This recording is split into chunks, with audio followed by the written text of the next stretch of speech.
Officier libwa ya mampinga maikolo Congo démocratique bakangami na bunya na kufundama na kupengwisa misolom ya état de siège. Inspecteur général ya ba FRDC général Gabriel Lamisi Kumba oyo abenga makape tango fort nde ya monimbeba yango na mubembo wazali kosala na esika yango.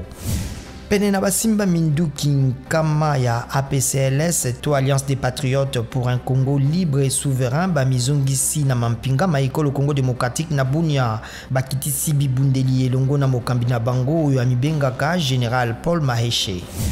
Président Félix Tshisekedi yasingi na bayimbula matari koboya kotosa ba autorité morale to bakambi ba mangomba epai ba uta kasi alingi bayimbula matari basala mosala na bomoko pe na bolamu na kolanda politique na ye ya le peuple d'abord. Mbula matari ezali na likindoli ya yango ya yambo utu etiamaki na esika.